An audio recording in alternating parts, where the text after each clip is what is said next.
नमस्कार. आजच्या या विशेष विश्लेषणात सर्वांचं स्वागत आहे. आज आपण अशा एका विषयावर बोलणार आहोत जो खऱ्या अर्थाने भारताच्या शिक्षण व्यवस्थेमध्ये एक ऐतिहासिक क्रांती घडवून आणणार आहे. बघा, जेव्हा आपण शालेय शिक्षणाचा विचार करतो तेव्हा डोळ्यांसमोर काय येतं? एक जुनी इमारत, ब्लॅकबोर्ड आणि काही पुस्तके, बरोबर ना? पण आता ही संकल्पना पूर्णपणे बदलणार आहे. आज आपण भारत सरकारच्या अधिकृत दस्तऐवजांवर आधारित PM श्री शाळांच्या संपूर्ण आराखड्याचं सविस्तर विश्लेषण करणार आहोत. ही अशी योजना आहे जी केवळ शाळांचा चेहरा-मोहरा बदलणार नाही, तर मुलांच्या शिकण्याच्या पद्धतीत आमूलाग्र बदल घडवून आणेल. चला तर मग सुरू करूया. आज आपण हे संपूर्ण विश्लेषण 5 टप्प्यांत समजून घेणार आहोत. सर्वात आधी PM श्रीची ओळख, त्यानंतर त्यांची ध्येय आणि उद्दिष्टे, मग या योजनेचे 6 मुख्य आधारस्तंभ, शाळांची निवड प्रक्रिया आणि शेवटी याचा समाजावर होणारा व्यापक परिणाम. चला तर मग वळूया आपल्या पहिल्या भागाकडे, PM श्रीची ओळख. 21व्या शतकातील आव्हाने ओळखून आपल्या वर्गखोल्यांचा नव्याने विचार करण्याची वेळ आता खऱ्या अर्थाने आली आहे. आता साहजिकच एक प्रश्न पडतो की भविष्यातील वर्गखोली नेमकी कशी असेल?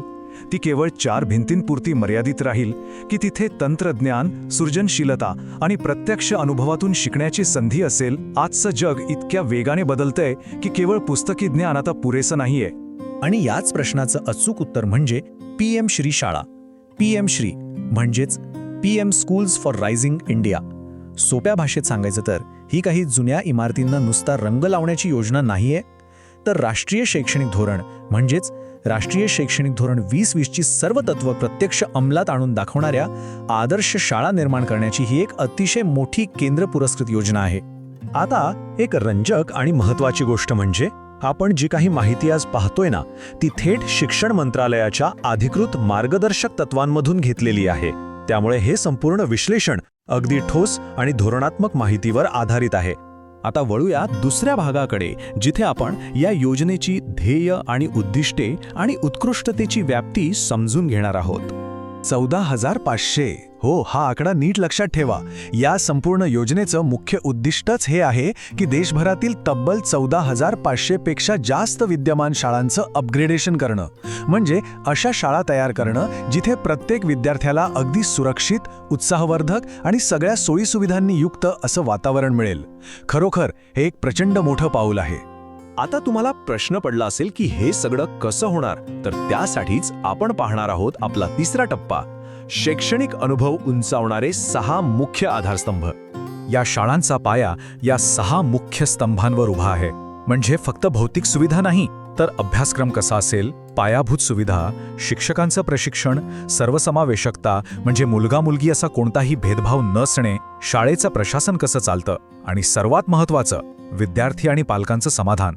थोडक्यात सांगायचं तर शाळेचा सर्वांगीण विकास इथे अपेक्षित आहे.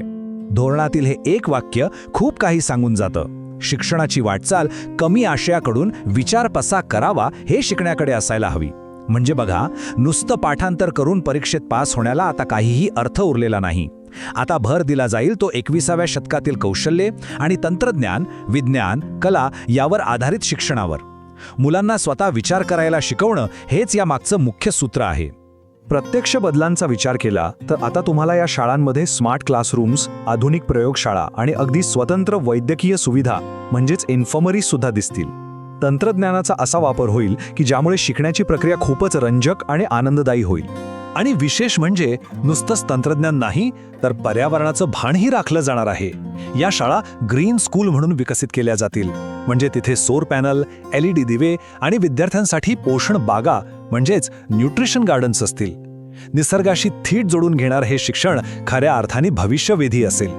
आता येतो आपला चौथा भाग, निवड प्रक्रिया.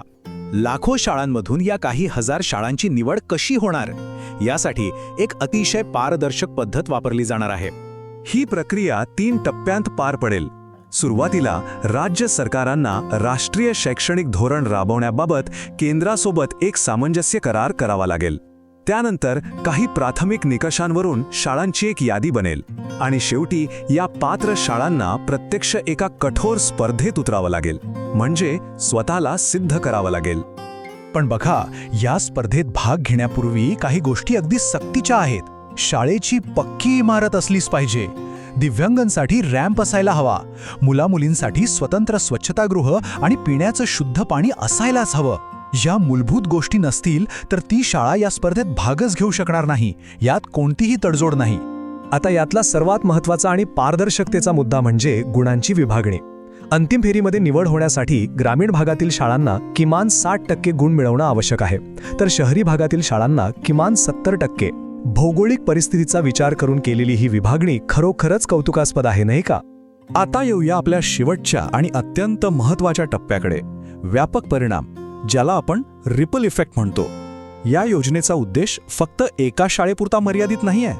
या PM श्री शाळांना शाळेच्या वेळेनंतर सामाजिक चेतना केंद्र म्हणून काम करतील. म्हणजे काय तर या शाळा स्थानिक समाज, पालक आणि ग्रामपंचायतींसारख्या संस्थांसोबत जोडल्या जातील. शाळेच्या सुविधांचा समाजालाही उपयोग होईल. यामुळे शाळा आणि समाज यांचं नातं अधिक घट्ट होईल. आणि सर्वात महत्त्वाचं म्हणजे या आदर्श शाळा त्यांच्या परिसरातील इतर शाळांना मार्गदर्शन करतील, त्यांना मेंटर करतील. त्यांनी स्वतःमध्ये जे काही चांगले बदल केले आहेत ते इतर शाळांमध्ये कसे आणता येतील यासाठी त्या नेतृत्व करतील. विचार करा, यामुळे संपूर्ण परिसराच्या शिक्षणाचा दर्जा किती वेगाने उंचारेल. याच व्यापक परिणामाचा विचार करून आपण आजचं हे विश्लेषण एका महत्त्वाच्या प्रश्नावर थांबवतोय. जर केवळ एक आदर्श शाळा तिच्या परिसरातील इतर शाळांना आणि संपूर्ण समाजाला प्रगतीच्या मार्गावर नेऊ शकते, तर अशा तब्बल 14,500 शाळा या देशाचं भविष्य किती वेगाने आणि किती सखोलपणे बदलू शकतील. विचार करण्यासारखी गोष्ट आहे ना. या माहितीपूर्ण विश्लेषणात सहभागी झाल्याबद्दल खूप खूप धन्यवाद. असाच विचार करत रहा आणि नवीन गोष्टी शिकत रहा.